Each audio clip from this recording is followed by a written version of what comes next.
पिछले कुछ दिनों से सोशल मीडिया पर एक ही वीडियो छाई हुई है। सिंध असेंबली, अनिल कुमार और शराब की दुकानें। चलें पहले ये तमाशा देखते हैं। सूबे भर में शराब फरोख्त करने के तमाम लाइसेंस को मनसूख किया जाए। Sir, I oppose it.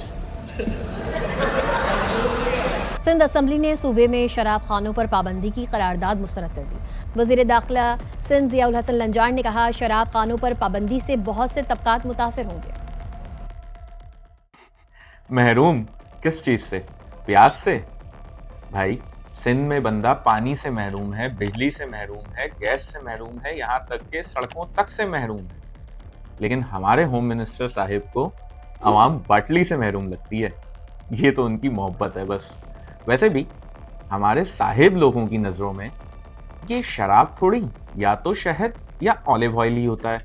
जैसे बैक इन 2018 मिली शराब की बोतलें, लेकिन उनसे निकला ऑलिव ऑयल। मतलब मोजा हो तो ऐसा, ग्रे गूस से निकले ऑलिव ऑयल। सुभान अल्लाह। जनाब, ये हमारा है मौशरा, जहां बिस्तर के पास आते ही हर हराम चीज हलाल बन जाती है। पाकिस्तान के प्रोहिबिशन ऑर्डर 1979 कहता है कि किसी मुस्लिम के लिए एक शराब की बूंद भी इलीगल है। फकत कागज पर ही सिर्फ नॉन मुस्लिम के लिए है, लेकिन हकीकत में शॉप पर अक्सरियत किसकी होती है? मुसलमानों की।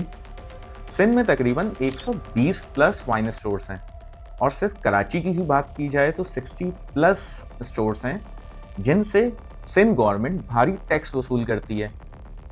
और लोग सोशल मीडिया पे जी भर के शोर मचा रहे हैं, हमारी मांगे पूरी करो, बैन करो, बैन करो। लेकिन दोस्तों, बैन करना मसले का हल नहीं है। बैन करने से क्या हमारा मौशरा पाक हो जाएगा? क्योंकि तारीख गवाह है कि इस्लामी जमहूरियत पाकिस्तान में जब जब जिस चीज पे पाबंदी लगी है उसकी रिकॉर्ड तोड़ सेल हुई है। मसलन इतनी हुकूमती पाबंदियों के बाद भी क्या आपके हाथ आज गुटखा, मावा, चरस, गांजा या सो कॉल्ड वीड खरीदने की सादात से महरूम है? या वो पाकीज़गी भरी वीडियोस जो पाकिस्तान में सबसे ज्यादा देखी जाती हैं? जी हाँ, फहाश वीडियोस देखने में पाकिस्तान टॉप 10 कंट्रीज में आता है, वो भी वीपीएन यूज करने के बावजूद। क्योंकि हम उस कौम से हैं जहां दीवार पर यहाँ पेशाब करना मना है, पढ़कर वहीं पेशाब करना अपना फर्ज समझते हैं। हमारे लिए पाबंदियां कानून नहीं बल्कि गेम्स के मिशंस हैं। जैसे पंजाब और केपीके में तो स्टोर्स नहीं होते, तो वहां लोग क्या पीते हैं? आबे हयात? नहीं, वहां ब्लैक में शराब बिकती है। ब्लैक मार्केट के नेटवर्क की वजह से वहां डिलीवरी बहुत आसान है। तो बैन सिर्फ मसले का हल नहीं है, क्योंकि बैन के साथ ब्लैक मार्केट भी एक्टिव हो जाती है। बैन से सिर्फ करप्ट अफसरान और उन स्मगलर्स का रेट बढ़ता है, गुनाह खत्म नहीं होता। अब बात करें अगर दुबई की, शराब वहां भी मिलती है, मगर वहां कोई शराब पीकर किसी बिकनी पहनी हुई लड़की को भी छेड़ नहीं सकता। छेड़ना तो दूर की बात, वहां के सख्त कवानीन और पब्लिक डिसेंसी लॉज की वजह से किसी को बदतमीजी से घूमना भी आपको जेल की हवा खिलवा सकता है या सख्त फाइन दिलवा सकता है। और हमारे माशरे में होशो हवास में कम सिन बच्चियों का रेप हो जाता है, क्योंकि हमारे माशरे में ना तो कोई कानून है और ना ही इंसानियत। दोस्तों, इसमें कोई शक नहीं कि शराब उम्मुल खबाइस है, यानी तमाम बुराइयों का जड़, और इससे इनकार मुमकिन भी नहीं।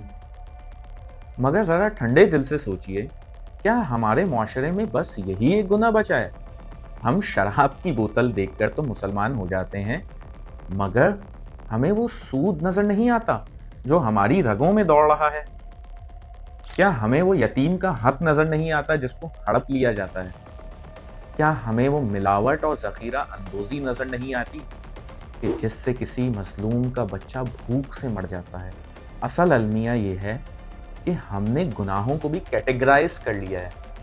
हम उस गुनाह पर तो शोर मचाते हैं जो नजर आता है, मगर उन गुनाहों पर खामोश हो जाते हैं जिनसे हमारी जेबें भरी जाती हैं। शराब हराम है, बेशक, कल के बजाय आज पाबंदी लगाओ इस पर। मगर क्या इंसाफ का कत्ल हलाल है? क्या झूठ और मुनाफकत हलाल है? हम एक ऐसे माशरे में जी रहे हैं जहां बोतल देखकर इस्तग़फ़ार और हराम की कमाई देखकर बिस्मिल्लाह पढ़ा जाता है। असल मसला अनिल कुमार करारदाद नहीं, बल्कि वो सोच है जो बोतल में बंद कर हम समझते हैं कि मुआशरा पाक हो जाएगा। दुकानें बंद करने से पहले ज़रा वो इंसानियत बंद करें जो हराम की कमाई को बरकत समझती हैं। ट्रक की बत्ती के पीछे ना लगें, हकीकत को समझें। क्यों ना शराब बंद करने से पहले अपनी मुनाफ़िक़त भरी वो सोच बंद करें और सोचें कि क्या हम वाक़ई ही बुराई को ख़त्म करना चाहते हैं या सिर्फ़ अपनी पसंद की बुराइयों पर बैन लगाकर खुद को मुतमईन करना चाहते हैं। फ़ैसला आपका। खुदा हाफ़िज़।